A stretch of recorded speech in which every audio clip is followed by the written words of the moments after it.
This podcast is part of the Batman Universe Podcast Network, hosted by the BatmanUniverse.net. Check out everything related to Batman and the entire Bat family at the BatmanUniverse.net, including news and original content related to comics, movies, television, merchandise, video games, and more. Also, check out some of the other unique podcasts that TBU has to offer. Consider supporting this podcast by becoming a patron on Patreon. Even $1 can go a long way in supporting this content that you enjoy. Look for a link over at thebatmanuniverse.net to offer your support now. And now, on with the show. Gotham City, like any other large metropolis, abounds in girls of all shapes and sizes. Debutantes, nurses, stenographers, and librarians. Gotham City Library, Miss Gordon speaking. Lopez hair removal. This is Jose.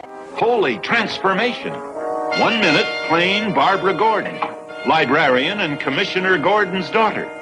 And the next minute, something new has been added. Batgirl, modeled after her idol, Batman. Holy apparition! No, Boy Wonder, I'm Batgirl. You are no longer alone, Capes Crusaders. It took me 3 years to track down the Jade Gato, and 3 more to figure out how to steal it. Funny, it only took me 10 minutes to figure out how to snatch it back. No matter how you do it, crime doesn't pay girls.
Stella at Hawk Est, Batgirl the Oracle, the Barbara Gordon podcast, episode 222 for June MMXXII. Happy Pride Month.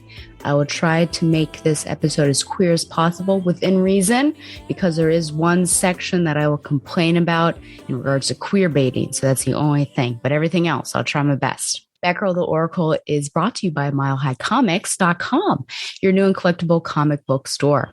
Mile High Comics has an inventory of over 5 million comics from the gold, silver, bronze, and modern age, and over 100,000 trade paperbacks. If you're not into the vintage stock, Mile High Comics also has a subscription service called the New Issue Comics Express, offering a discounted price for comics ready to hit the shelves. So if you're looking for vintage back issues or a great modern subscription service, be sure to check out MileHighComics.com.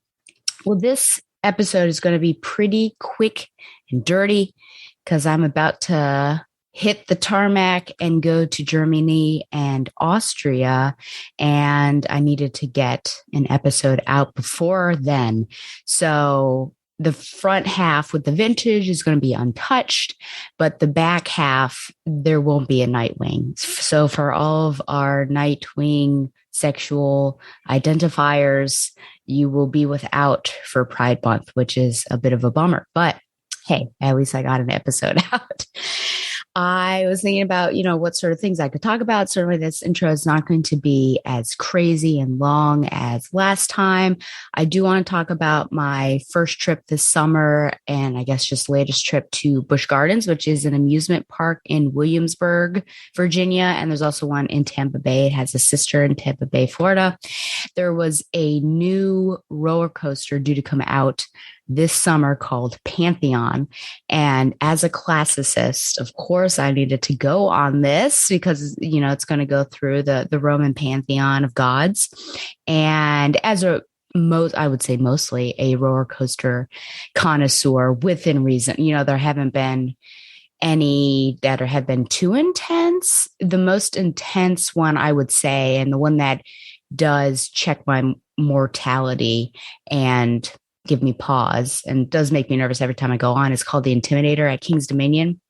And that has a 300-foot drop at the very beginning. And the first time I went on, I was fine. Second time, I grayed out. And the third time, I blacked out.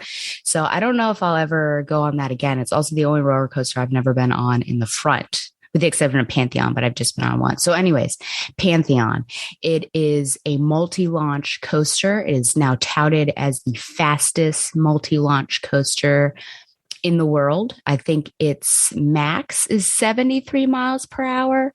And launching just means that it uses magnets to shoot you off acceleration wise. So there aren't any click, click, click. There aren't any of those. And so you're just kind of gliding along and then it'll shoot you off. And there's one point where it goes forward almost up an arc. It goes up like quarter of an arc and then it goes backwards, shoots you back. And then you go up to this point and you're just hanging there for a bit. And then you go down and it shoots you twice and then you complete your arc. I'm not sure where the point is of your fast acceleration. It could be that point to get you over that. But it was crazy. But let me back up and just say, there's a lot of stuff I could say about that trip to Busch Gardens. I went with Ellie, Claire, and Claire's brother, Will. I don't know if I've spoken of him before. So all former students, but I could say probably we're all friends now. And Will just graduated high school. So congrats to him going to UVA, Wahoo Wah. So Ellie is not going to go on this roller coaster. She has some motion sickness issues and there are some coasters she can't do. And it's the backwards part that's going to mess her up as well as the corkscrew. So she's not going to do it. Claire and Will are going to go with me. They're a bit nervous about it, but they're going to do it for me because this is just the one thing that I really want to do this time is to go on this coaster. So as we're going in, this guy comes out and I say, hey, how was it? What would you say it's like? And he says, it's like Tempesto Part 2. Now, Tempesto is a fine roller coaster, but it's honestly not my favorite. And that one could make me sick because it has kind of this cradling rock back and forth. It goes back and forth a couple times. It's not just once. So I thought, well, that's not a great endorsement, but we'll keep on going. So now we get to this part, and I don't know what they're called exactly, but they're guidelines. That's not even it. I really have no idea what the terminology would be, but it's basically these metal stands with a limit marker up top. And there's one that's short that says you have to be this tall to get in, but there's now one that's tall that says you cannot be this height to ride. And I've never seen one of those before. So Will, luckily, is just shy. I think it was saying 6'4", he's 6'1". But this is something like, what's happening? This is super weird. And of course, we're like holding up a short line behind us as we're like all discussing this. We keep on walking. We're not even really to the line now. We're just making it around. I should say that because we went on June 1st, it was a Wednesday. Most of the schools aren't out. We were just walking on our rides, which is great. So we're just walking. They have nice little points or markers that talk about the gods and, what the gods are and what you will encounter. And then there's even a cool map of the coaster in plan form. And you see what sections are for what gods.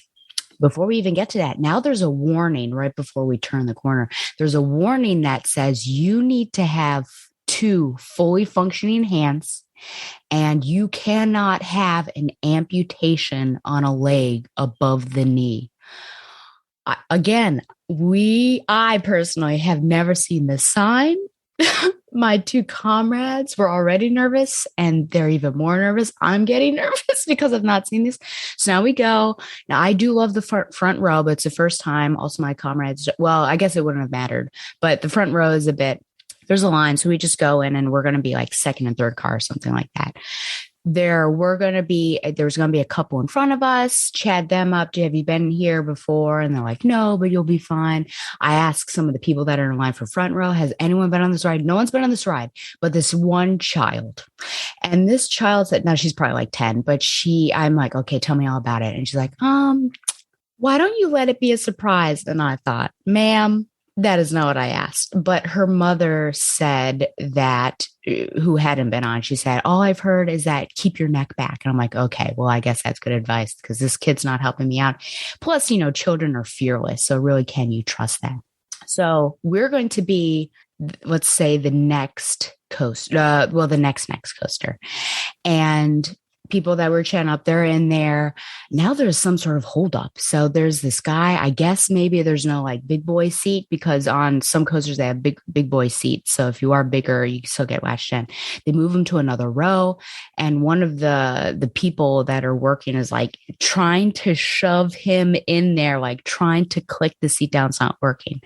So he's taken off. And then this couple who seem to be latched in are also taken off. I'm not really sure what happened there. I don't know if it's a weight issue. I mean, with him, I think it certainly was a size issue, but I wasn't sure if like overall it would have been unbalanced with what they were doing. So now they're off because I thought, oh, we'll see. They were even giving thumbs up and we're saying like, tell us what happens afterwards. So now we have no one to guide us. So now we're going into to the coaster. I don't think we went on that one, but it was the next one. We went in. I was getting scared. My heart was beating. It was pumping fast. I gave some fist bumps to Claire and Will. And then we started off and just coast down the little coast. And then we zoom off. And it was amazing. I think Verbolten had been my favorite, which is also multi-point launch, and it's mostly indoors. It's in Germany, so it takes place in the dark forest, and it's inside. It's pretty cool. And if you can ever go on it at night, that's even more awesome because you leave the darkness of the inside and you're still in the dark outside. This one may have been, and next time I go, because I definitely will probably go again. I think Josh is going to come up and we're going to go. I want to go in the front row because I think that would be amazing. But yeah, it was just so fun, so fast. There's this moment where you're upside down moving laterally because normally, you do a corkscrew and you're just constantly in motion, but like corkscrews halfway, you're upside down moving and then it corkscrews the rest of the way. And that section where you go up, and you go back and there's just that moment, at the peak where you're like, oh my gosh. And it just stops and you're weightless and you're flying. And then when you hit those two launches and you're thinking, oh my gosh, am I about to go off of this? It just reminds me of some of the deaths that I've had playing Roller Coaster Tycoon because of accidents where coasters have gone off the tracks. But yeah, it was awesome. I can't wait to do it again. But you certainly are trusting physics. You're trusting man-made things to do this. So that was super cool. And I am ever so grateful to Claire and Will. And they said they also really loved it. But Claire kept her eyes closed the entire time, which was funny because she was saying, I had no idea where my body was at any point in time. I thought, wow, that was true of what I felt too. It was just crazy what was going on. But then she said my eyes were closed. And I thought, well, no wonder you didn't know where you were. So highly recommend. And yeah, if you ever go to Williamsburg, just hit me up. I'll meet you over there and go on some of those coasters. I don't like drop towers. I don't like spinny things either, but the coasters, I will definitely ride with you. And Carolyn Coca, our professor, our chief Tata correspondent, came and visited. She was going to go to AwesomeCon in DC, and she swung down and came and visited me. And per usual, this visit could be considered NC-17 with all the details that I could say about it and the things that she said, the bullying from her that went on to me. No, it was a lot of fun. And she did strangle me at one point, but I'm glad to say that I am alive and well. And many people, once I showed that strangling image to them, thought that I deserved it and it was karma. Even my mother said karma, I guess because I strangle other people.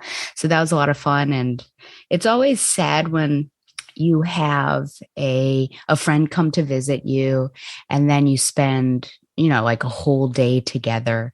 and, have good conversations and go fun places. And then they leave. It's kind of like this emptiness. So it was sad when she drove away. I was like, well, now back to my old same humdrum life. Oh boy.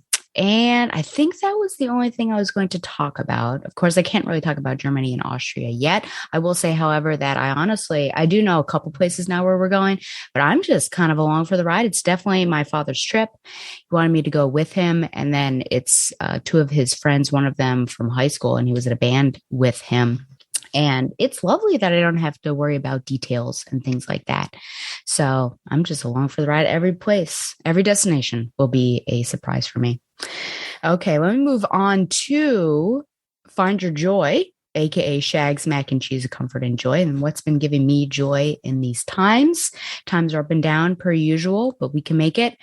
I feel summer is my deadline for myself to get out of this work situation. So here's hoping, fingers crossed. But I will say, starting with the queerness that I promised you, NCIS Hawaii has been giving me joy. That's going to be my joy that I'm mentioning. So you guys know, I like shippers, period. And I also like to find shipper videos, usually music videos on YouTube. And one of these ships popped up and I thought, oh, what's this? Investigating. And it's coming from NCIS Hawaii. So NCIS Hawaii, first season is done. How can I watch this? Oh, it's only on Paramount Plus.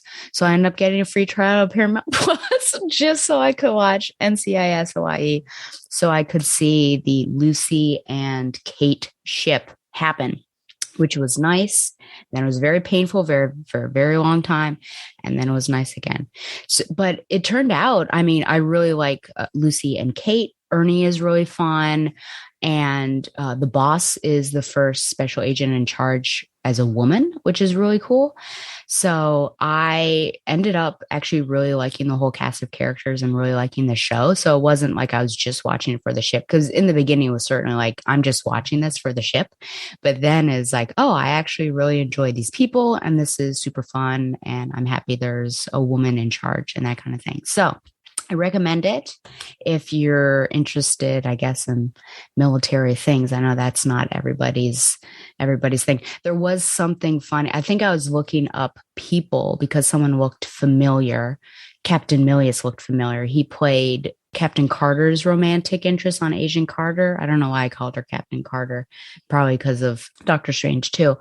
But he was also in Dollhouse, and I was trying to remember. But I remember seeing an IMDb rating and basically somebody saying, giving a really low rating and something like, the lesbians are taking over, where's the military, ... And I thought, well, that certainly is what someone would probably say if they're used to a certain status quo on their NCIS episodes or shows or whatever. So again, recommend NCIS Hawaii. Okay, no quickies this time.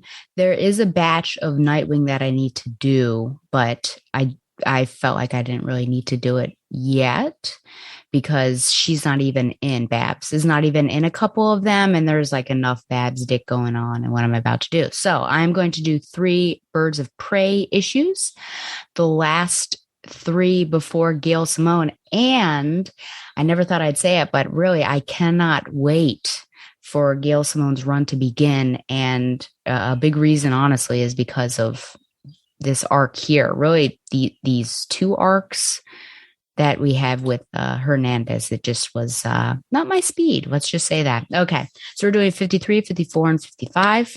First is Birds of Prey 53, Girls Night Out, May 2003 cover date. Writer Gilbert Hernandez. And remember, I said I've never heard of this person.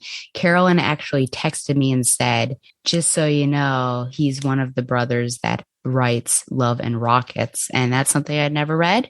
So that's why I didn't know. But there you go. Shout out to the people who like Love and Rockets. And I apologize for not knowing that detail.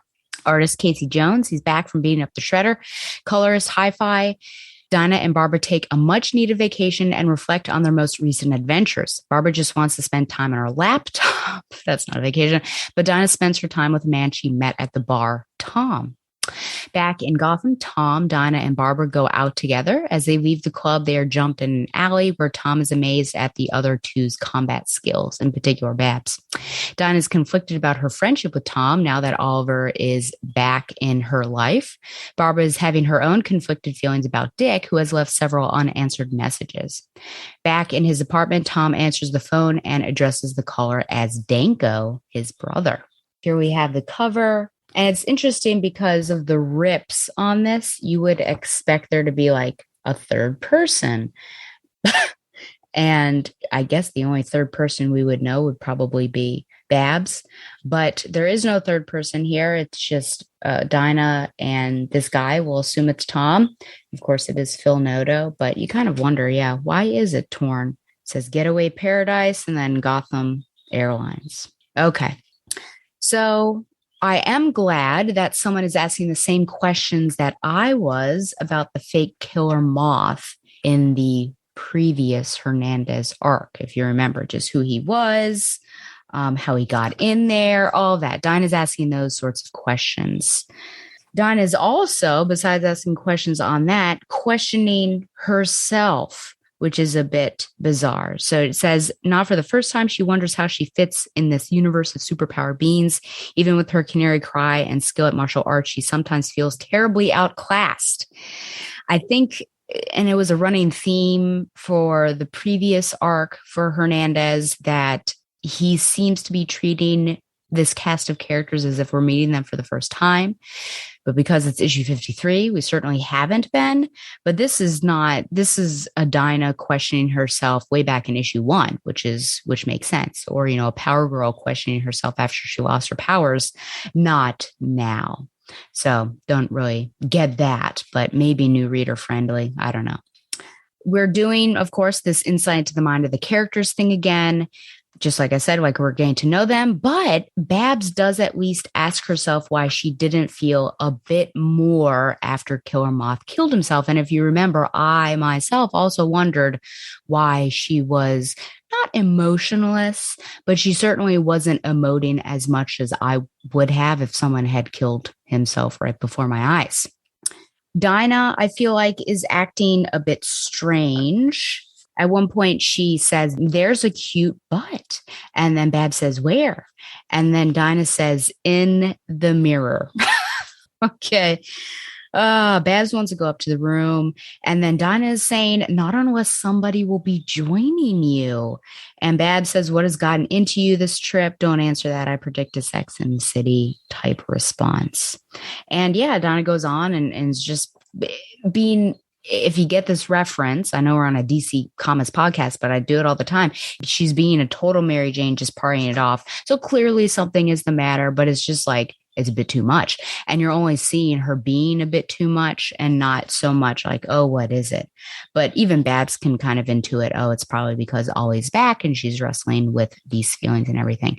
But good heavens, shouldn't Dinah know that Babs and Dick are together? Why is she trying to get Babs to hook up with some rando here at this party? There is a funny section where this guy pops up and says, can I do something for you, Red? And she says, lay off the blonde in there with the perfect curves. You'll live longer, which is right there. So, I mean, she still got it. Oh, just you wait actually until this other person. 4 days later, apparently, Babs is called Grandma by Dinah, saying, don't wait up, Grandma. Dick has been attempting to message her and she's been pushing off. And we know in some of those quickies that I've done that they're having a bit of a tough time. Babs is struggling to understand his double roles. And then, of course, Tarantula and all of that. I'll return calls when I'm back home is what she says in her mind. And then the narration bubble, it says, unlike Canary, Oracle has conflicted feelings about her relationship with the original Robin, which that makes no sense because Canary, I think, also has conflicted feelings about Ollie. And then it continues on. Maybe Dinah's got the right idea about not rushing into things. Maybe playing the field can work the kinks. Maybe it's time work out the kinks. Maybe it's time to keep Dick guessing again. Maybe staying in is the wrong thing to do after all. Who is this Barbara Gordon? She is in a relationship with him. there may be a bit of a rough spot that they're currently in, but now's not the time to go out and play the field. And that's not just playing the field. You're actively cheating on somebody, because I think there is an understanding with you and Dick. If she went out and slept with someone here on this vacation, can't just leave it there. She would have to tell Dick, and Dick would absolutely be heartbroken and break up with her. There is this romantic section here between Tom and Dinah. I do wonder who kissed whom, but this guy, it's kind of weird, especially because I thought, oh, well, something will be answered. There's probably something more about Tom. There's actually really not more about Tom, but he actually leaps to the fact that she has a husband. So because she rips her lips away and said, I like you, but, he says, you've got a husband. And she says no, but it is very complicated. And then he can psychoanalyze her. Your estranged lover's back in your life, and you're afraid to let go of all your feelings again because there's no guarantee he'll stay. And she wonders how. And I too wonder how. And with hindsight, I can tell you I still wonder how. But as I was reading, I thought, oh wow, he knows something. He's been spying on them. That is not what happened. So I have no idea. I guess just good guesses on Tom's. He's an insightful gentleman, which doesn't happen very often. But I think that's a very on the nose hypothesis for somebody that just met you 4 days ago. There are a bunch of jerks on this vacation. There's one guy here that talks to Babs. I think she's in a movie theater, that he dated someone with one leg, but she didn't need a wheelchair to get around. And he's sensitive to the needs of a handicapped woman, loneliness, their repressed sexual desires. And then she gets real upset and speeds away. There's even some dust. He says, you're all the same, able to walk or not. So I'm telling you, do not go wherever these ladies went for sure. And then she comes home and there's a very sad sight with Dinah sleeping on the bed with an image of Ollie right there. Once they get back home, I am glad that they work on the security. I think that was pretty important. Perhaps they should have done that. Well, Babs should have done that before they left for vacation. It's obviously Killer Moth got in somehow, so let's fix that. But I feel like you would need to bring in a bunch of different people to test it, right? Because Dinah's abilities or ways of getting into a secure area is going to be different from somebody like Catwoman. And yeah, so I'm just shocked that Dinah doesn't bring in other Bat people to test it out and be sure, like, yes, 100%, this is not a porous area. I would say, because there are more dates, I would say that Dinah seems to be giving Tom the wrong idea. But then, in this case, she takes Babs with her on the date. And so it kind of all works out. It's very old fashioned chaperone and is awkward in the beginning, but it turns out like he has a crush on Babs now. I, tried to do this with Ellie actually, but she refuses. Now, I don't literally need her on the date. I don't need to be on her date, but I've often asked, can you tell me where you're going to be with this guy, and then I can show up and be at like an adjacent table and just kind of voyeur. She's not having it. She said that she would be laughing the entire time and that it would give it away. So I don't know whose fault that is, but maybe if she could keep a straight face, then it would be a fun little situation. I'll keep trying. Every time I hear she's going out, I try to wiggle myself in there. But anyways, a quick shift for Tom. He was obsessing over Dinah. Now he is all of a sudden smitten with Barbara, calls Dinah, checks in on Barbara, which is pretty cool. That reminds me of a movie. It's Spider-Man with Tobey Maguire, where after the Thanksgiving Day parade, I think it was, or whatever parade that was, Harry is calling Mary Jane, and Mary Jane is like really talking up Spider-Man and everything. He's like, what do you mean marvelous? So it kind of reminds me of that. At the very end, which I'll talk about this whole arc, of course, but at the very end, we do have a fight between, golly, I just saw an image of Babs, a fight between Dinah and Babs, and it starts to ramp up, if you can see how angry we're getting here. And then, of course, she ignores the message. But It's, oh my. So the main point, I guess, of contention is about Dick and why haven't you messaged him back? This isn't like you. She's not doing it because she wants him to appreciate her more and not take her for granted. Dinah doesn't like this. Dinah wonders why Babs is playing games. And then Babs is like, what are you talking about? What about Tom? Don't patronize me. Comes up from Dinah to Barbara. And then Dinah says, if you want my sloppy seconds so bad, have him. Makes no difference to me. And then Babs yells, oh, Dinah, stop it. You're acting like a spoiled, jealous teenage brat. And Dinah walks off. Babs gets another message from Nightwing. She previously had said she'd click on it if he messages her again. And she ends up ignoring the message. So I don't know what is going on with the fight. I think it's most likely the fact that these two women, actually that whole fight fails the Bechdel test because they're talking about men, talking about two different men. But they're having their own issues. Dinah's having her issues regarding Ollie, and obviously Tom is there and probably shouldn't be. So Babs is calling her out on that. And then Babs is having her issues with Dick, and now Tom is involved in that. So it's a weird hexagon. I don't know. And it comes out like their struggles come out against each other. But I felt like it was, I don't know. I felt like it was a bit too much. Let's not have these ladies fight.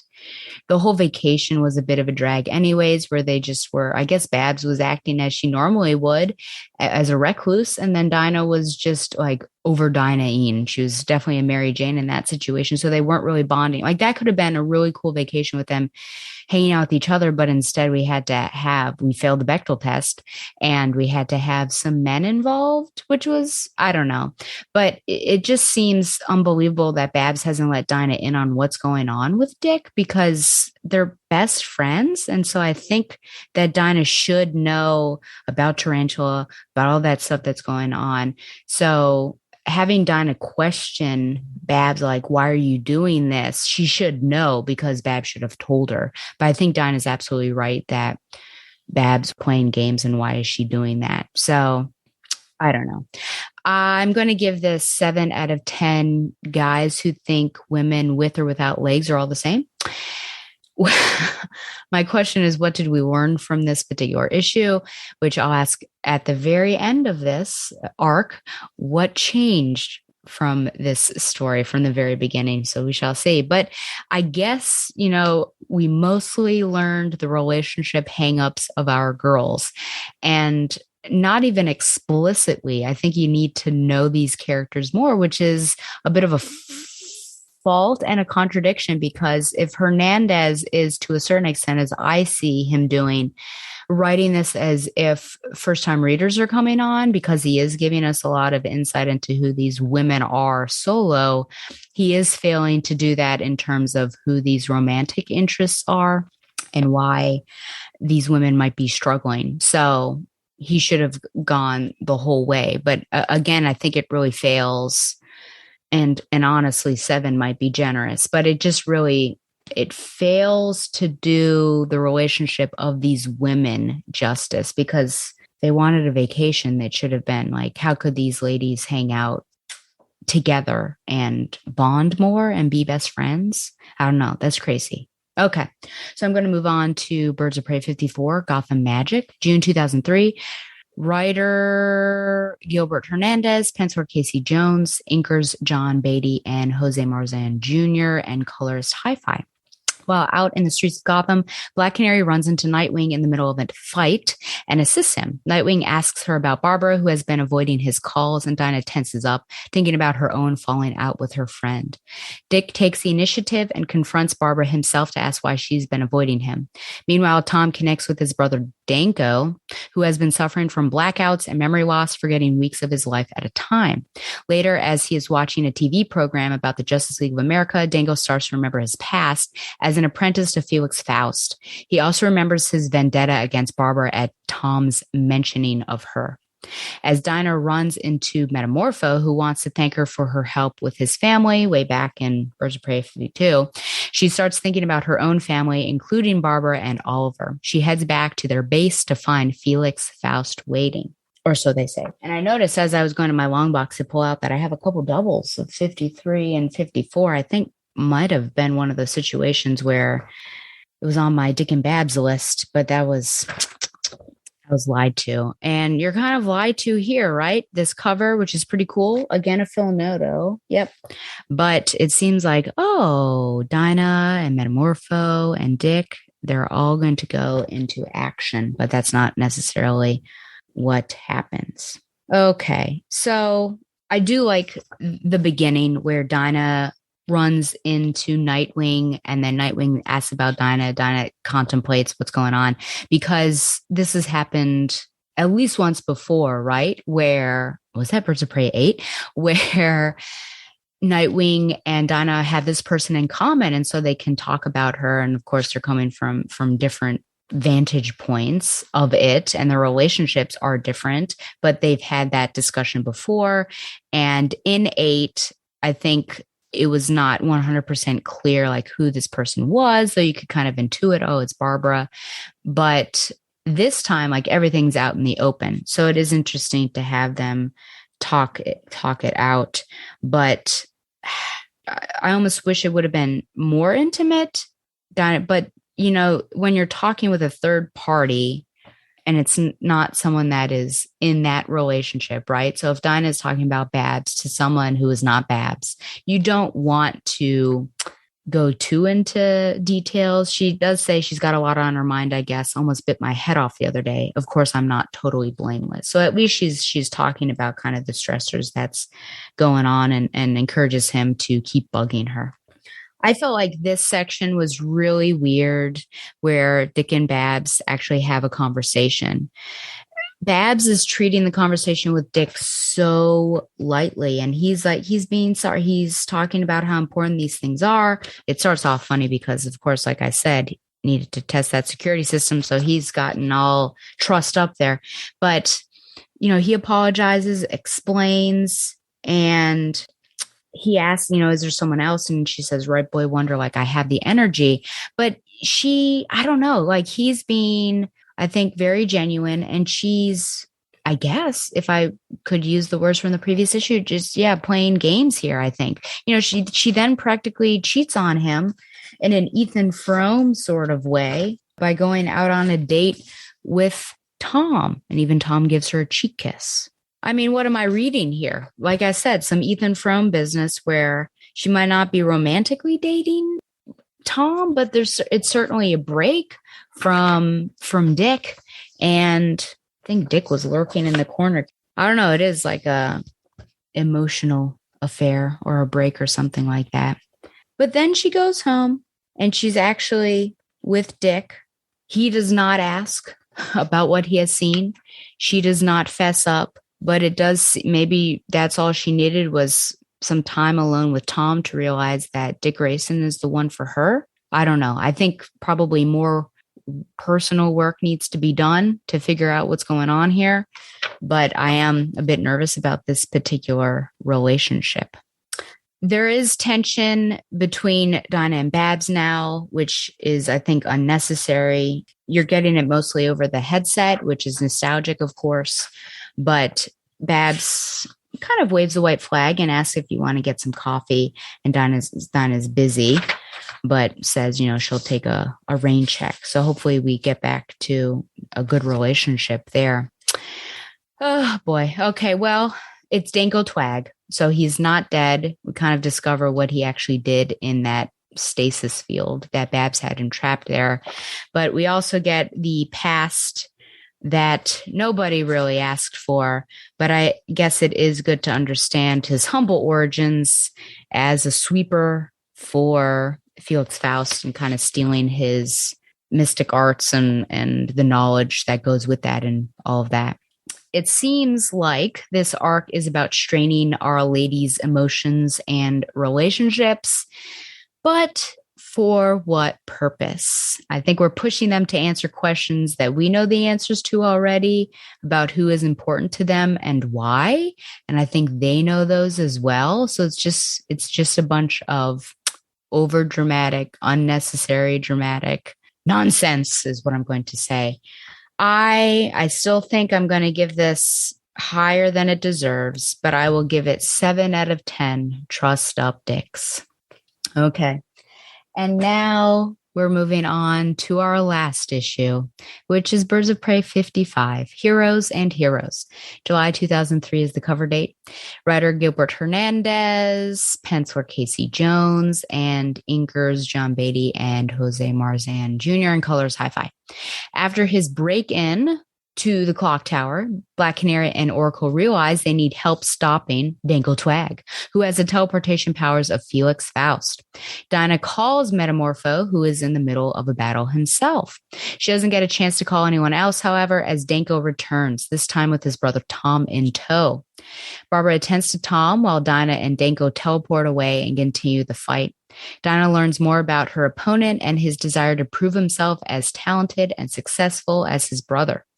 Danko teleports one last time to the park where Tom and Barbara are regrouping. Unfortunately, it's one time too many. Faust had warned him that teleporting too many times would be dangerous way back in Birds of Prey 54, which was the previous issue, and his warning came true. Danko dies in his brother's arms, muttering about Batgirl. Metamorpho shows up and Dinah takes him dancing while Barbara calls up Dick to schedule a rendezvous of her own. Okay. Last one. And then we're over. We're done with this. So Human Target guest stars. No, I'm just kidding. So Babs, I guess this passes. This is the Carolyn. It passes. Carolyn knows. I think, well, because you can see, I don't know. Maybe that's an 80% pass because you don't see her legs too much, but you do see the wheelchair at least, but you see all the peoples here. But there you go. I guess Tom again, for whatever reason. Okay, well, Danko is obsessed. He is obsessed with Babs and knows where to get to her, but she doesn't actually know what she looks like. That does not make a lot of sense to me. Even after tying her up for a whole issue when we did the previous arc, doesn't know what she looks like. That is a bit bizarre. Now, one could argue it's because of his blacking out issues and losing some time. But honestly, if he remembers Barbara, then and freaks out when he hears her name and Batgirl and all of that, he should. So this, I think, doesn't really make sense writing wise. Not sure what's going on. I do like the intro fight between Danko and, Danko is dressed up like Felix Faust, so that's why the previous synopsis ended like it did. But it is a pretty cool fight. Apparently, Danko has to bite his wrist in order to teleport, which is gross. He's just like bleeding out each time he teleports. Babs is playing a bit of a mind game with Tom, and I'm assuming at one point she douses him right there. But I'm assuming it's to protect, I'd say her, but also their secret. Yeah, he wakes up in a park. I guess she rolled him all the way there with him in her lap. I don't know. And, says, "Oh, I found you here." So I'm guessing that it's because she wants to protect her secret as well as Dinah's. And later on, when Dinah appears, she hides in a tree. So Tom doesn't see her. So I'm guessing that that's what's going on. Suddenly, maybe it's not so sudden, but let's just say this issue really gets nutty. I don't even think that I can properly comment on it. But just Tom, he is so out of it. He's so distressed that Babs just goes with whatever he is saying. "Barbara, why did he call out your name? He was going absolutely nuts when he shouted out your name." And then she says, "Oh, well, okay. He and I had met before. Oh God, you two dated." And then she says, "Well, I wouldn't call it that, but I could see even then that he had serious emotional problems." What are you talking about? How are you leaping to this? Like, it's a very weird conversation. And then he said, "And that's why you didn't want to get close to me." Okay, but none of this explains his coming and going covered in smoke. No, a lot of this doesn't make sense to any of us, Tom. Dinah is hiding in a tree, like I said before, and Danko makes a comment about never meeting his brother's dates.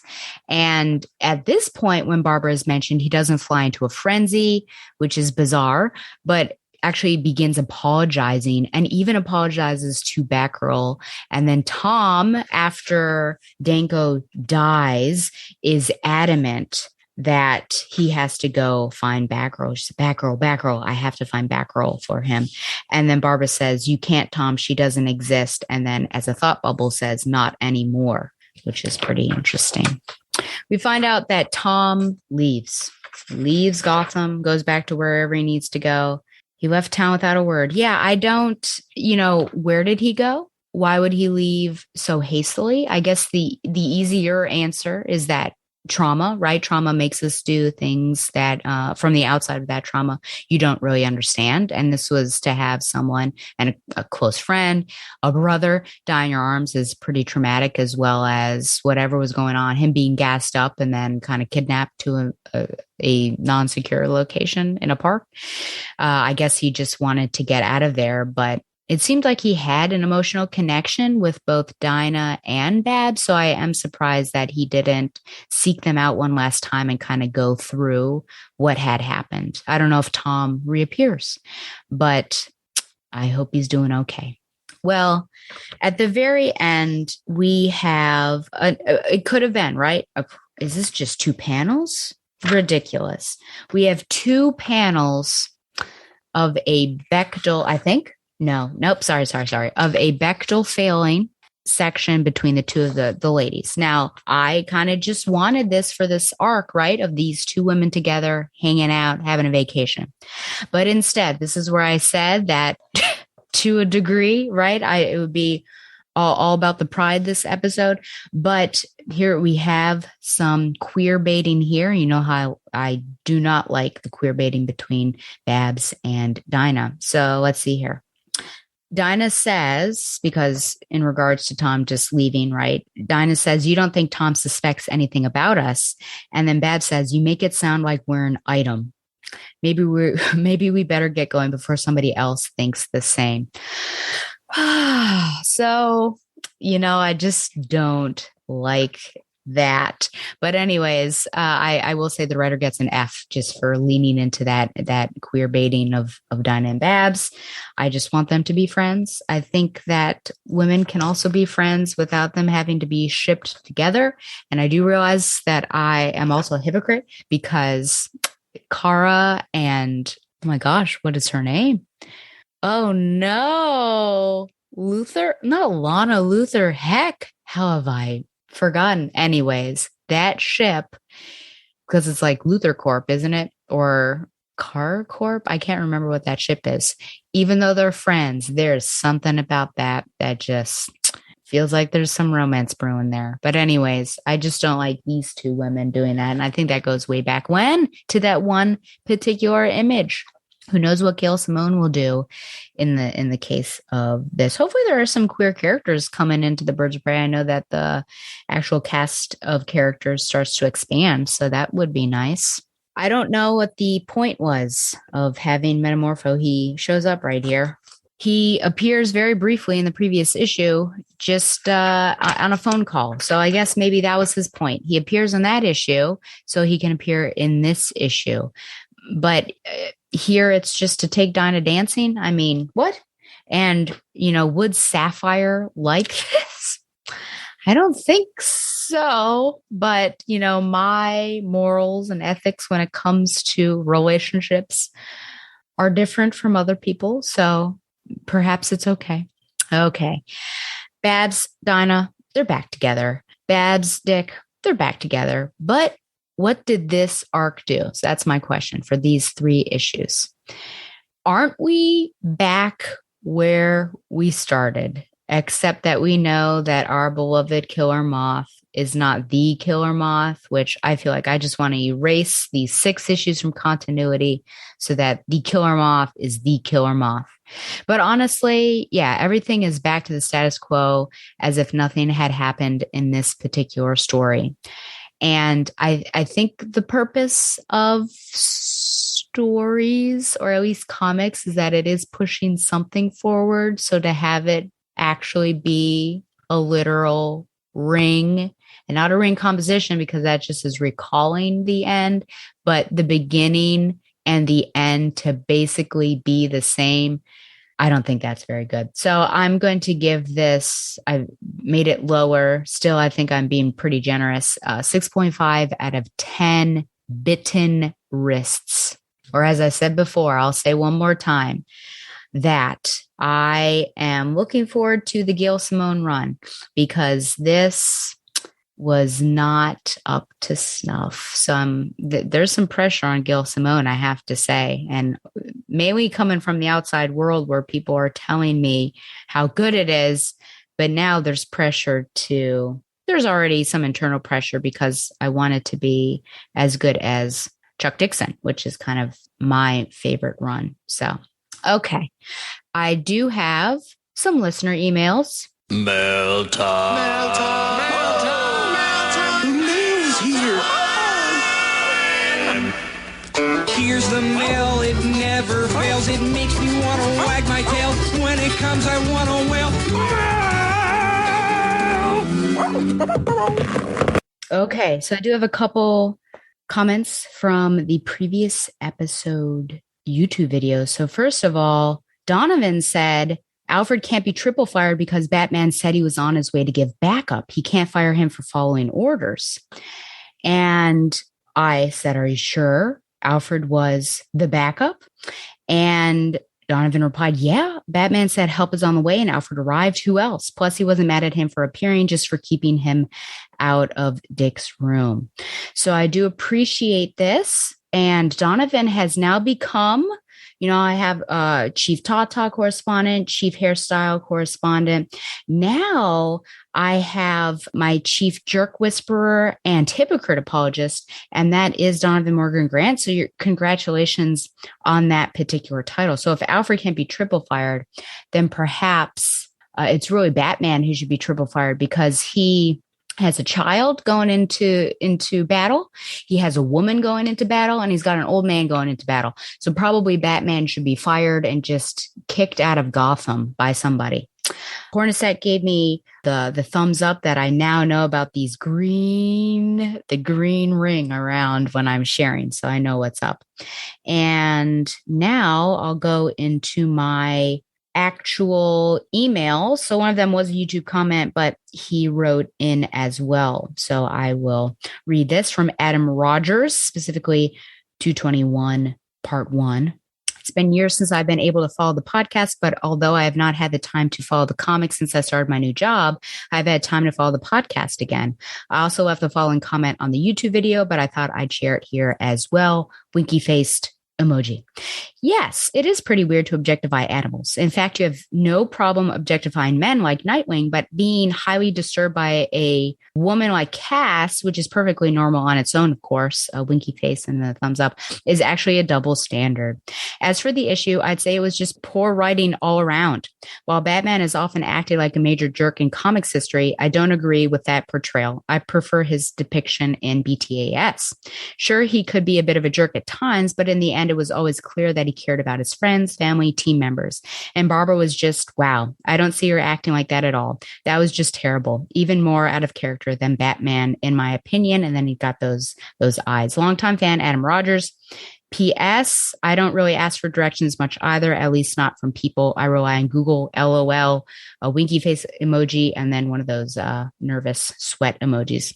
So let me first say thank you for writing. Thank you for listening in again.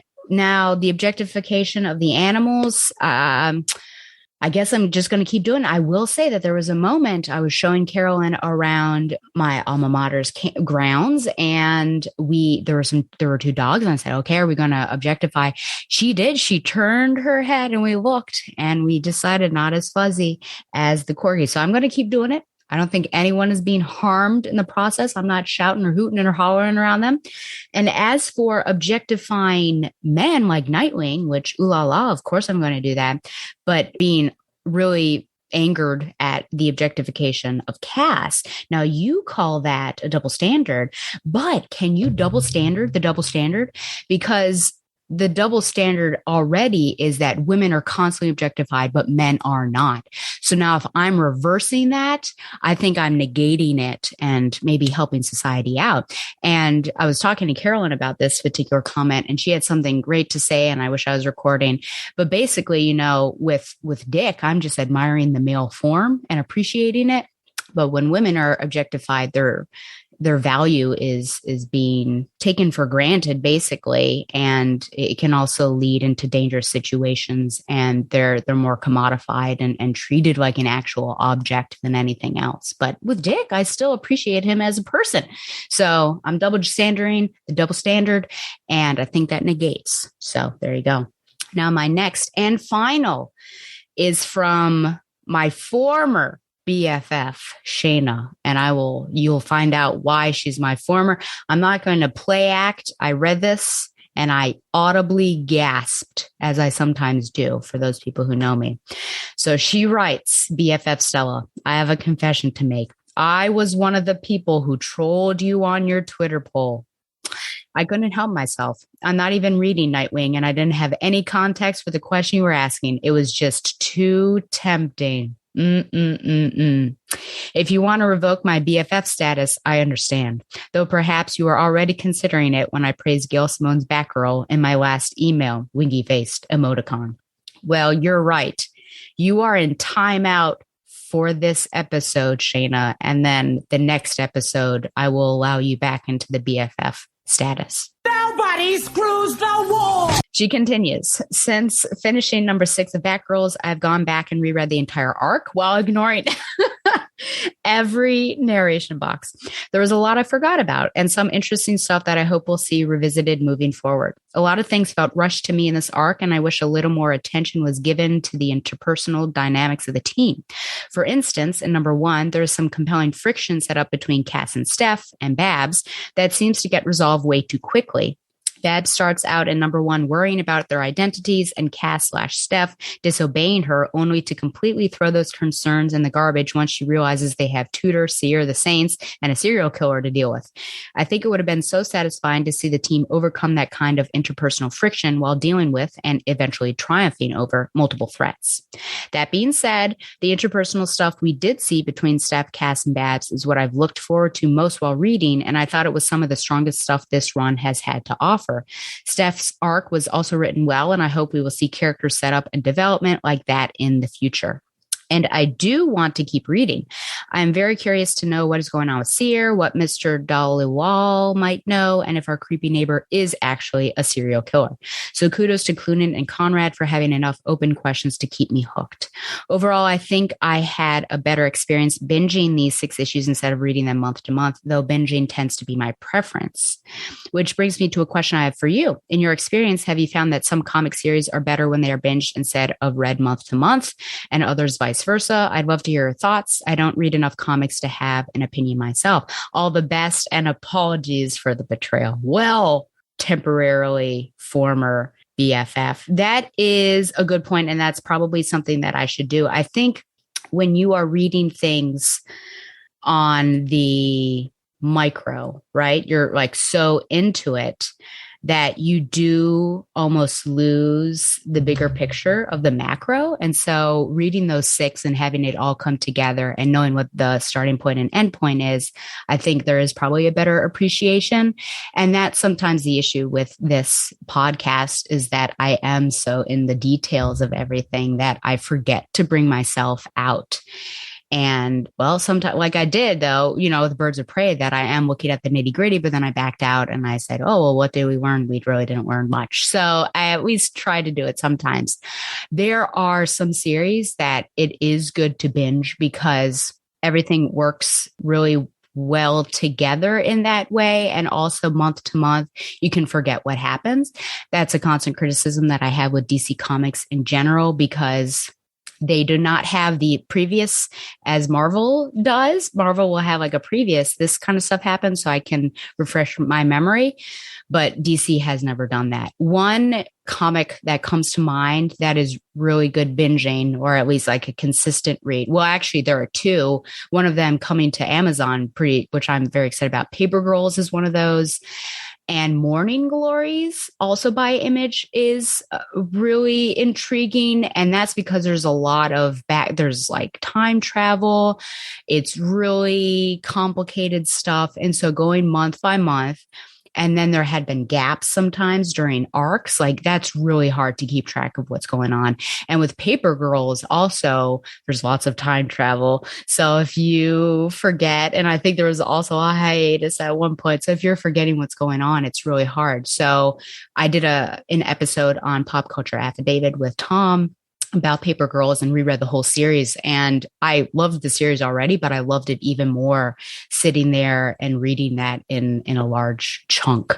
So I totally agree with you. I'm trying to think of, where's the reverse true? I'm not sure. Maybe some of Terry Moore's stuff is good, but I like to read his as collections. So I don't even know if that necessarily counts, but I'm just thinking like Rachel Rising, reading all of that and then having, a space of years, right? And then all of a sudden he comes out with 5 years, which connects like all of his stories. And then waiting a bit, and now he's got Serial starring Zoe, who was in Rachel Rising. Like that kind of stuff really works, but still you've got those chunks. But to have a story and then take some space and work on something else and come back, I think that's pretty cool. But a lot of it is, I think, about the memory game. I don't know if there's any, trying to think if there's any like Batgirl stuff that worked well serially more so than as a gap. I mean, honestly, in recent memory, I think some of the Batgirl stuff had to work serially because I couldn't take binging it. So there's that. But yeah, that is pretty interesting. It is, delayed gratification. I think, it's really sad. Just like, I was talking about NCIS Hawaii. I'm done with it now. It took me, I guess, a week to do those 22 episodes. And I'm super excited, watching this ship happen. And then once it's over, it's over. And, now I have to wait for the fall for when it starts back up again. So there is that kind of sadness too. But at least, we only have, or you, since you read 1 through 6, you only had a month to go until you had 7. But that is something that I should do, just like you did, read 1 through 6, ignoring all the purple boxes and seeing how I appreciate that more. Thank you, everyone, for writing in or commenting on YouTube. Twitter's also come my way, as well as posting on the website. But yeah, so it's been fun to have dialogues via YouTube and all of this. And can always write in, remember, at Batgirl the Oracle. Okay, well, when I come back, I'm going to cover some modern quickies, including some DC Pride talk. A character reappears after years of not seeing her. And I think there's a little something going on in a Tim Drake tale. But of course, we also have a full review of Batgirls 7. Remember, Nightwing just won't come out in time by when I need to leave for Germany. So I'll just do 2 Nightwings, but alas. But first, we're going to have Zeiss's Radio Hour. And I will say that I was trying to think of some good songs that have queer representation. And I feel like my go-to queer band, though that's not the reason why I'm listening to them, is Tegan and Sarah, which you'll hear at the beginning of this episode. But I was trying to think of, what else could I do? And I have it on good authority. This is not even what I'm going to showcase, but I have it on good authority that if you go up to someone, as probably has to be a woman, and say, "Do you listen to Girl in Red?" That is an encoded talk and an encoded message that is asking you if you are gay. Now, I have some questions in regards to this, because what if you literally don't listen to Girl in Red, but you are gay? I don't know how that necessarily works. So I could have used Girl in Red, but I only know 2 of her songs, and I've already used one for the shipper, Make You Mine. So I decided to go with another one. And I don't know that there are any queer people in this band, but the music video is really good and it features a queer couple. So Zeiss's Radio Hour this time is featuring Empire by Of Monsters and Men. See you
Welcome back.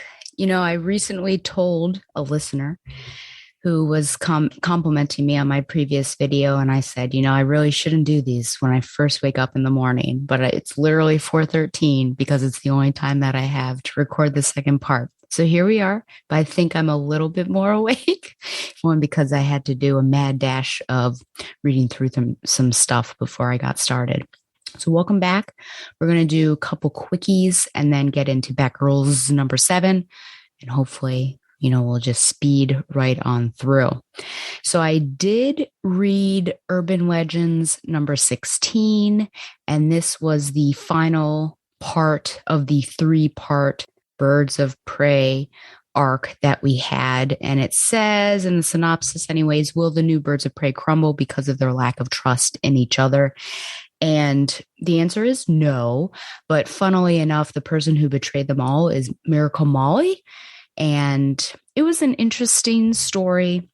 This one certainly was jammed packed, I think, with more action than the second one, which didn't seem to move forward too much at all. And there were certainly some confusing things. But Lady Shiva has some sort of chi healing power like Iron Fist. I'm not sure if that's a new development or she's always had it. I don't know if this team minus Miracle Molly is going to continue. And this was, like I said, a backdoor pilot. I'm not super interested, but if a Birds of Prey title did come out, I think I would give it a shot. It is fun to see at least Katana. I think it would be fun to see her on that team again, and Lady Shiva and those two and how that would be. But other than that, I'm not super interested in it, but we shall see. The other thing was the Pride Tim Drake special number 1, the breakout story from Batman Urban Legends collected in one volume for the very first time in time for Pride Month. Tim Drake's search for a missing friend kidnapped by the villains known as the Chaos Monsters leads Tim to realize his identity as a bisexual man. Collecting the Tim Drake stories from Batman Urban Legends 4 through 6 and 10 with a brand new story that sees Tim teaming up with his former Young Justice teammates and the Batgirls, beginning Tim Drake's 2022 path, which is, I just wanted to look at 2 pages, really. I would say that the best part of this, in my opinion, was certainly his interaction with Steph. There was one comment that I had, and this is, I guess, a question also for Donovan. Does Cass swear? It's interesting to think about someone who, in general, has trouble with language, throwing out the swears. And, obviously, that I don't swear, so I'm not trying to imprint or project my own thoughts on this, but honestly, she says, "Why the bleep is a magical elephant running through Gotham?" And then you have Steph there, and I kind of animate. Look at that, or manga style drawings, or especially the the eyes and everything. But this is awkward because everyone that has been helping, basically his Young Justice crowd, has been asking, when are you going to talk to Steph? He's been basically treating her coldly and not having any conversations with her, especially about his sexuality, which that was something that I brought up way back when of, okay, Tim Drake is now bi. When's Steph going to find out about this? And they even did they have any interactions before that? I don't know, but this was like the interaction that I wanted to see, besides, of course, what Batman was going to do. Yeah, he said that he didn't know how to tell her, and then she kind of just, it's super awkward.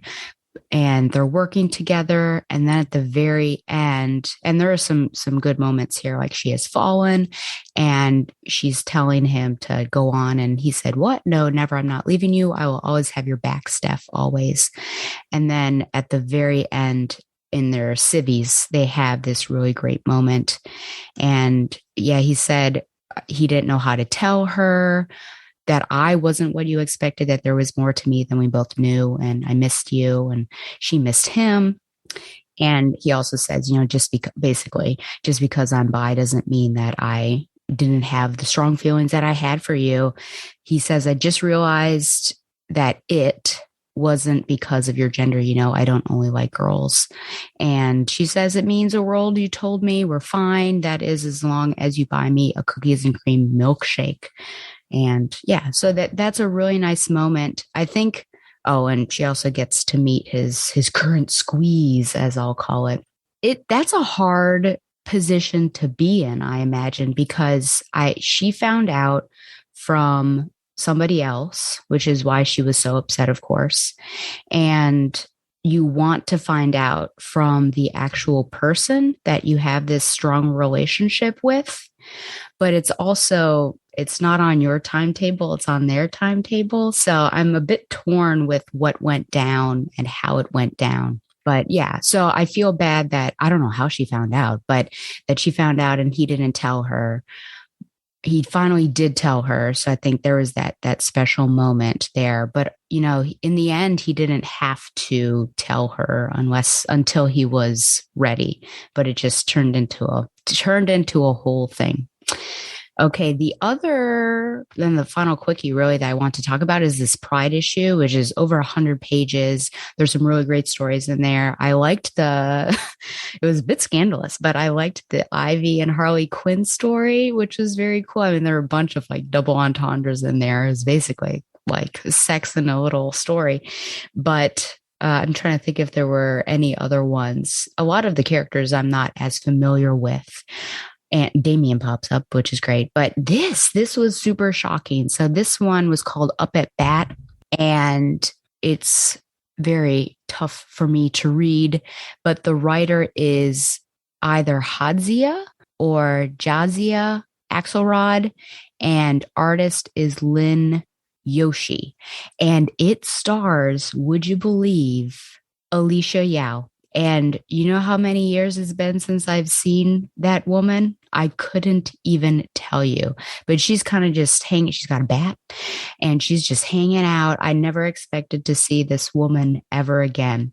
It's overall she ends up helping Batgirl, and she, from Killer Moth of all people, which is, it's now we know is Danko Slag, but she ends up suiting up in this Batgirl outfit and uses her own trans flag wrapped or trans tape bat to beat on Killer Moth and then make his jetpack explode. And then she goes off and she says it's time to find some new fights, which that of course could mean physical altercations as well as stepping up and doing something to push forward progress. But I liked the story overall. I just had to get past kind of the weirdness of this first part where Batgirl seems in real bad shape and she is street level. She has a stake protruding from her leg and she's saying, Alicia, I could use some help. So that was just like the first weird part, because I thought, wait a minute, does Alicia know who Batgirl is? No, but Batgirl takes Alicia back to her Batcave. At 2 points, Alicia says that the mask doesn't hide everything she thinks it does, which I don't know if that means like Alicia's on to her. That's probably Barbara Gordon, or just emotion wise, because she says that at the end as well.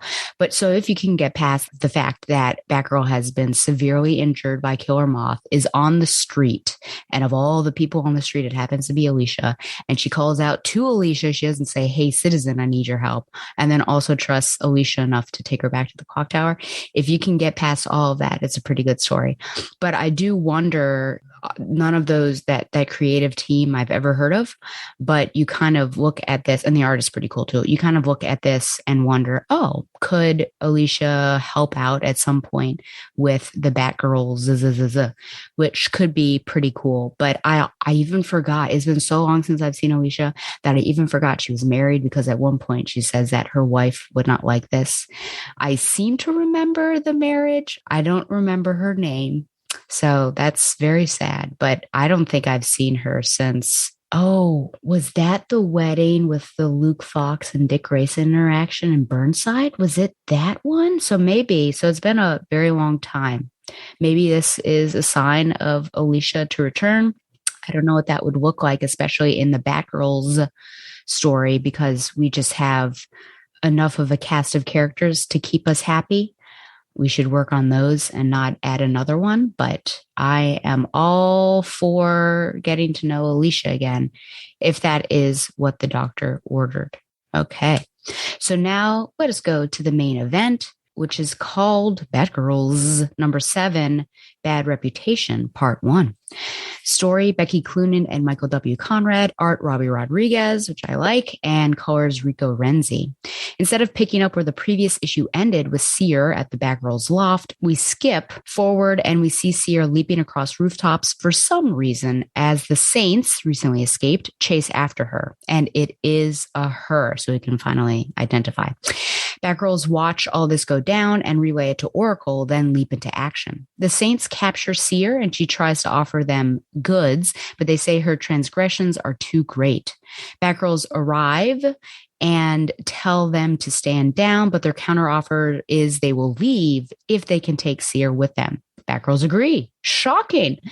Except it was all planned and they use Seer as bait and are now tracking her. Batgirls physically tail them, but Oracle digitally tails them all the way to the Iceberg Lounge. Due to the heightened security, they take a time out and meet back at the loft to discuss strategies. They watch Seer's location beacon and realize she is going down into the depths of the lounge. Seer leads the Saints to her computer setup, and just as they are about to destroy it, she convinces them not to. Her baby. Locked up, Seer narrates her humble origin story. Born Kira, unwanted, a freak. Mom left. Dad brought her to work at the Iceberg Lounge. Dad left. She stayed small and quiet, and Seer was born. Fido, he does still exist. Fido helps Oracle break into Seer's database, and we find out she may be related to the Odessa mob family, but it's not confirmed. The Batgirls race off on their mopeds, which they now deem cool. Oracle says, I told you so. And the Saints' new plan is to disseminate fake news that Simon Saint never died and the Saints are his lieutenants. Back at their stakeout post, Batgirls wonder what the plan is, and Babs knows they can't rush in, so she chooses the front entrance, dressed up in appropriate cocktail wear. Steph assumes this will also mean they will be dressing up in appropriate cocktail wear. She's not down for it. But Cass, she's down for it. But Babs doesn't need them, and they actually will be acting as Oracle for the time being. A drunk and newly demoted Grace O'Halloran reports on a performance going down at the Iceberg Lounge and then goes off in search of another drink. Babs's backup arrives in the form of her boyfriend, Dick Grayson, who is under the assumption that it's actually a date at the Iceberg Lounge.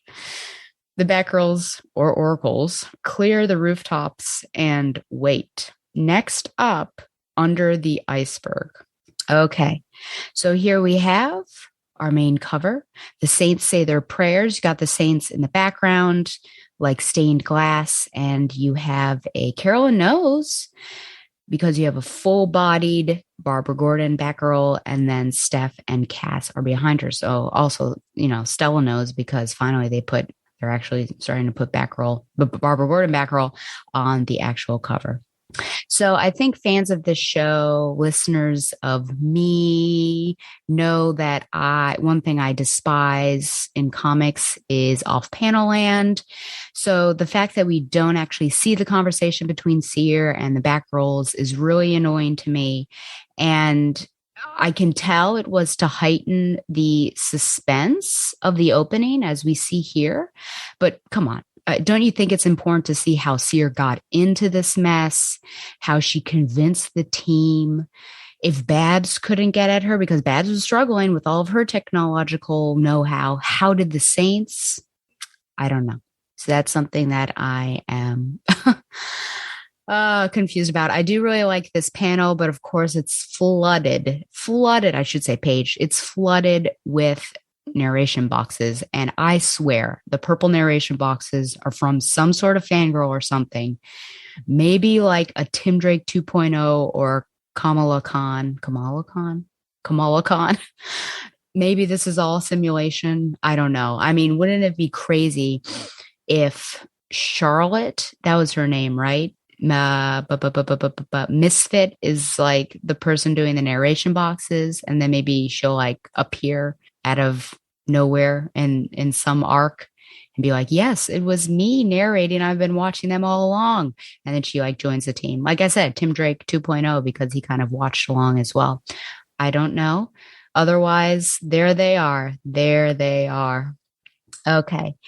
The part where the Batgirls walk away is not super realistic, just because they even say, they're like, yeah, those seem like good terms that you're taking this person as a hostage. And Seer's saying, wait, they're going to kill me.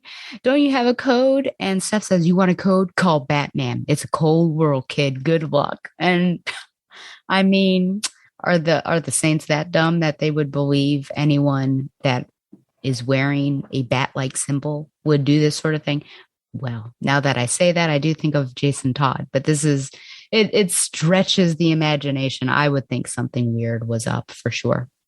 I am surprised in this section here because the Batgirls, you can't tell which one because the bubbles aren't colored, ask, are you sure we can trust Seer?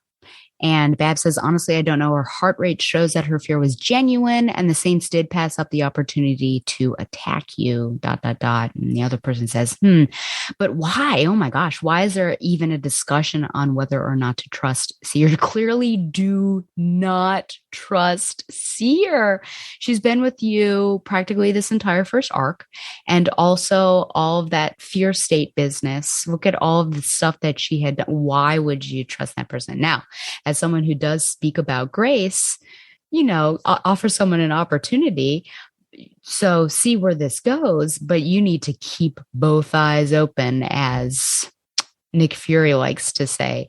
So definitely don't trust her, follow everything, expect betrayal so you're not surprised, but offer an opportunity for redemption if she does what she was saying that she was going to do. We do have Fido back. Remember, I asked the previous issue, where was Fido? I do have to say, while Fido is very cute, I think that does not compare to Bitewing over in Nightwing. But perhaps this is why we've got Fido, and that Babs doesn't have Bitewing of her own accord, and so she needs her own little doggy. This was an interesting scene between Steph and Cass. We actually have a couple interesting scenes between the two of them, so we're definitely building this relationship. But we I'm not surprised that Cass is the prepared one. I think that certainly tracks. But really, Stephanie, please do not lean into being the spaz that is ill prepared. Hasn't issue 1 through 6 pushed you forward as a character, and you don't need to do this? But, they're just leaning into their characters. But it's interesting, if you can rely on Cass for this, what can we rely on Stephanie for? Or what can Cass rely on Stephanie for? I guess besides humor and positivity and optimism and all of that stuff. I am confused about the whole iceberg lounge situation. And this could be me being on the periphery of Batman, though I've been reading it. But, if you were to ask me very specific questions about status quos, I would not be able to answer you. But when I think of the iceberg lounge, obviously I think of Penguin, and that it is pretty well-to-do. Penguin probably does some illegal stuff in there, but also had on the front, it looks like it's just a cool party place. But how did the Saints get in there? Because you would think that it would cause an uproar somehow, and Penguin security or other security would be on them. And then how did Penguin not know about Seer being down there for however many years, which we don't even know that from her backstory. So I'm not really sure about this. Later on, there's more iceberg lounge stuff that I have questions on that I'll come back to, but I'm just not sure what the status quo is. Is this working with the current DC status quo of iceberg lounge, or is this also a bit confused?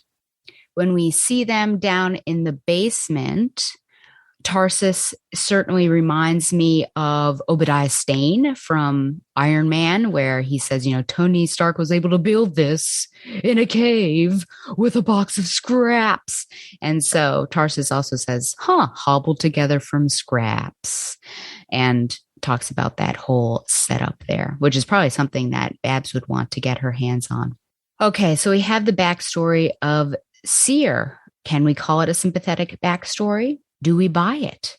Maybe. I don't know if I necessarily buy being sympathetic because it does seem like she was unwanted right away for some reason and a freak right away. So we're really pushing this. Let's feel bad for Seer here and how she grew up and everything. Honestly, this history is missing so much because you just see, I don't even know how old this child is, but you see her. I guess this is it. Oh yeah, it's just one page. There's the penguin there, of course, but all we know, Kira faded away. Seer was born. I've got some questions, like, for one, how did you go from the Seer baby Seer, to the Seer where you are now? No one found you in the Iceberg Lounge, which is questionable, and you were carting supplies down there. How did you get so skilled? I mean, that comes with training. That's not like something that is biologically wired within you to be a hacker like this. So we're skipping a lot of history, perhaps. I mean, this is 7. I think this is a 2-issue arc, so maybe we'll get a bit more, but I don't know. I have questions, like I said, and I'm not super sympathetic towards her, even though I think that is the point of this, of course, is to show that, well, her upbringing wasn't the best, but she doesn't seem like she is too emotional about all of this and any of this stuff that we see. So perhaps she is what is that? A sociopath is the one that does not have emotions. So I guess we'll find out. But right now, more questions than answers. Well, the answer is that her name was Kira. It's a girl, and we know some of her backstory, but we don't know how she gets to from that point, which I guess is B, to where we are, which is C. I do like that the Batgirls like the mopeds now, and I guess they're super fast. And of course, Barbara says, "I told you so." I also like the Steph mindscape, I guess, as we'll call it, where she's imagining how it's all going to go down in formal wear, and Cass right there is rocking a suit, which is pretty cool. But Stephanie definitely acts, I think, counter to what I would expect, mainly not wanting to wear those costumes. And then Cass also acting counter, where she is willing to, and looks, I mean, she says, "Well, look good." So the little floating heads and everything. So I look good. I think it's good, which is funny that it's Steph's brainscape or mindscape and everyone else is in on it and knows what it looks like. But yes, it's that I find that very amusing and also just counter. I think these are fun. I wouldn't say necessarily that these are out of character moments, but these are moments that, well, I guess technically they are out of character. They're fun because they do run counter to what you would expect. And we've seen Cass do some wild things that we wouldn't expect, like the unicorn costume, or what was that? It was a robe, wasn't it? So sometimes you play as you are expected, like not packing your binoculars, and other times you play someone that you don't expect, like not wanting to play dress up, but it doesn't matter. And Babs is pretty cool because of the shades, but also I think at one point she says, "Do you think it's going to be enough to hide the fact that you're James Gordon's daughter?" Which goes to the fact that if she's bringing that point up, that, hey, they might recognize you, that means that Iceberg Lounge is as I think it to be, which is a den of crime and villainy. So I'm still confused about this particular location. I don't know at the bottom of this page when she says you guys are going to be oracles, which is an interesting thought, just that being Batgirl and being Oracle is a fluid name or association. I would always associate, I think, Barbara Gordon with Oracle, but here she's like, you guys take this on, which is actually, I think, a bigger statement than just how it's put forward here on the page. But if Batgirl is also just a fluid name that anyone potentially could have the Batgirl moniker, then perhaps that's true about Oracle. But anyways, I don't know where that backpack came. I actually looked back to see if it popped up. These are like there's the minutia that I was speaking about in part 1. You know, if you're going to have a backpack randomly appear, then perhaps you show that on the moped as well. Oh, poor Grace. So she is definitely taking one for the team. I'm assuming that it's because she defended the Batgirls at the end of the previous issue. But I do think that there is a writing issue here where at one point she says to Rocky, her cameraman, let's grab another drink. No, well, that is important because she's clearly an alcoholic, but we knew that before. Oh, and bring the camera, not like anything exciting is going to happen tonight. So this is something that should be known as a cum concessive clause in Latin, where the two parts of the sentence don't go together because one is opposite of what you would expect. Okay, but it's written as if it is a causal clause that, bring the camera because we're not going to see anything exciting, which does not make sense.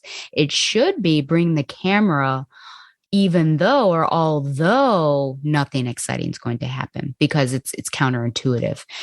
Otherwise, so that's an actual, I think, grammatical mistake that I'll point out just because. Okay. She does at one point go through all these people, Falcones, Tomasos, Ibanescus, even a cane or two, which not all of them are on the up and up. And I would say most of them are on the down and down. So it's this who's who coming to this performance.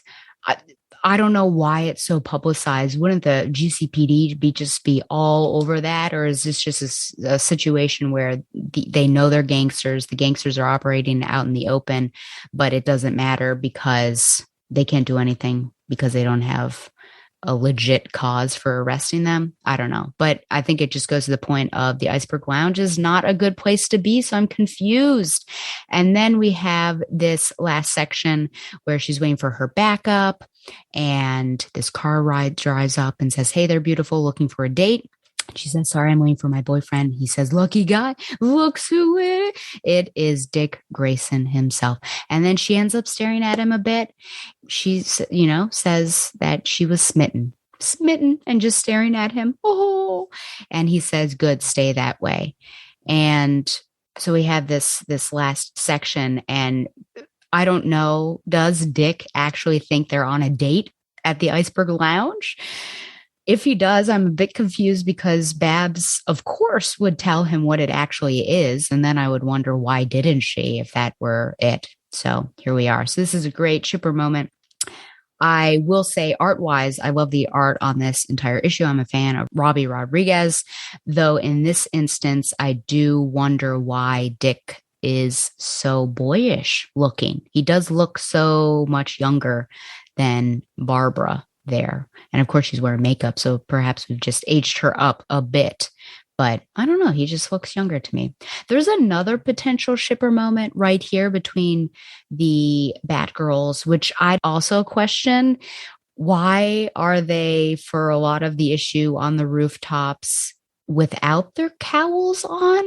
Did Cass learn nothing from 2002? And Stephanie, heavens above. And they actually go after, somebody. What if he hadn't been knocked out so easily and he had seen who they were? This is weird. And remember, Babs said that they had to be super careful with their identities once they moved to that new place. So I don't know what's going on. It's great to see their faces, but not the wisest decision. And Cass should know better, especially. But Cass at one point says dressing up would have been fun. And Steph says, dress or cow, you always look good, Batgirl. And the emphasis is on always. And I don't know if that's a shipper moment. It could be. It could be. I mean, in the romances that I have read, someone will comment on something like that. And it's clearly to be taken as a flirtation between the two. So who knows? If this becomes a ship, well, let's not get too crazy. I do think it's great to see their friendship, their relationship. I don't know, like they would need to really develop this well, and little pieces like that, little nuggets, instead of like full on stuff that you're kind of scrunching your eyes at. So if they decide to go that romance route, I might be okay with it. this may portray me as a hypocrite because of the Babs and Dinah situation, but I feel like people are really leaning into this Steph and Cass. So I don't know what to do with that. I think I would be absolutely fine if they do not. And I think I'd have to be convinced very gradually if they do. So it's one of those Poe Finn situations in Star Wars where I could have seen it, but also I wasn't convinced. So either way, it didn't bother me when they didn't pull the trigger. So we'll see what happens. But that's a weird dynamic, though, to be honest, when you have one person and then a couple in a triangle. I don't know what the team would look like in that case. I think if they did like an Elseworlds and attempted this relationship, maybe that would be nice, just so you could kind of test the waters. I feel like that's a big status quo change, and they're doing so much, with Tim. I don't know. I can almost hear the outcry. Maybe. I'm very conflicted on that one, to be honest. So let us hope that they'll just stick as friends. And then if we start spotting these little moments there, then we'll really settle down and discuss what I think about it. But I am torn about that. I think I'm going to give this issue 8 out of 10 cup nudes. Really liked the art and liked how the Batgirls were operating as a team. And it was pretty decent mission for them to be going on and surveilling and meeting back up and talking about things. And now we have this, but I do have questions. I don't like that there was off panel land and that we didn't see how this all transpired to get to this point. And yeah, just some confusions about the iceberg lounge and everything. So we shall see, but it's only a 2-part storyline. So it'll get wrapped up pretty quickly. And then I don't know what that means for Seer, where she'll be at the end of this. Okay. So I haven't watched any anime, but I thought since it is Pride Month that I would give you 6 recommendations for things that you could watch. Well, actually 5 recommendations for things you could watch and 1 recommendation for something you could read for Pride Month. These are in no particular order, and I'm afraid that the majority of them are woman loves woman, because I don't find man loves man. Like, I don't find much good media. And I know there's that new Netflix show, Heartbreaker. I don't think that's what it's called. I have yet to watch that, so I can't comment on that. But I think the last gay love story I watched was God's Own Country, and that was to research the director before I watched Ammonite. And God's Own Country had its own. Well, the character was just pretty messed up. It gets better at the end, but it was a bit of a struggle. So, anyways, I will say though that I will recommend Brokeback Mountain. I do need to rewatch that. I watched that back when I probably was in high school, I remember, with my mom, and I enjoyed it. And so because my tastes and I don't know, I guess my cultural sensibilities have evolved, it'd be interesting to watch it now. So that came out in 2006. I can't tell you when I watched it, but I'm pretty sure we rented it from Blockbuster. So there you go. The World to Come, which you can find on Hulu, and that came out in 2020. Kiss Me, also known as Kiss Mig, Kyssmig, and that is a Swedish film, and that came out in 2011. And I feel like I've seen it on Amazon, but maybe not. Oh, maybe I've seen it on Netflix. You might be able to stream that. Imagine Me and You, which came out in 2005, which is one of my personal favorites, and it stars Piper Perabo and Queen Circe herself. 2005, and you're going to have to rent that somewhere. That is not streaming. Ooh, another personal favorite, Portrait of a Lady on Fire, which is that French film that I talk about all the time and recommend to anyone and everyone. That came out in 2020, and that is still on Hulu as well. So those are all those films that I think deserve a look through. And 2 of them have a happy ending. One of them have a contented ending that you might not find happy, but it's like, well, that makes sense and it's okay. And then two of them have a sad ending. One of the sad endings could also be contented depending on how you look at it, but there you go. And then the book is Some Girls Do, which I think I recommended a while ago, and it was also on my best of list, I'm pretty sure, over at Quinoa, but it is by Jennifer Dugan, and I just found that to be a really great story. So there you go. Some Pride recommendations. Okay. And finally, my literature recommendations. It's What I Do, A Photographer's Life of Love and War by Lindsay Addario. And that will be on the next required reading with Tom and Stella as we finish off our 4-episode little arc that we've been doing with hiking and travel logs. And then we'll have a special, of course. So that's the last one. Without Reservations, The Travels of an Independent Woman by Alice Steinbach. That was a contender for my last choice, but I didn't like it as much as the previous one. And I was also confused why it's The Travels of an Independent Woman, but she's also like romantically involved with this guy overseas. And, you know, love happens. But I also thought, wait, are you trying to see what it's like without, you know, a man? I mean, she's divorced and also, you know, your children and everything. I don't know. I read The Fallen Star by Claudia Gray, which is a High Republic novel. And that one, golly, yeah, they killed off. Oh my gosh, they killed off a couple people. One of them was a big name, but a couple people that have been through that arc of the High Republic. So I'm just kind of trucking along and watching some of these characters. And there's still some shipping.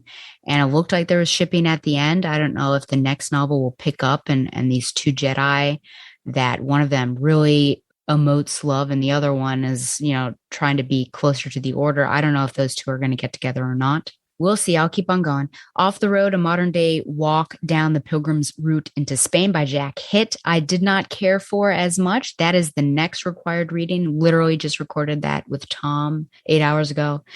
So you'll hear more of my thoughts there.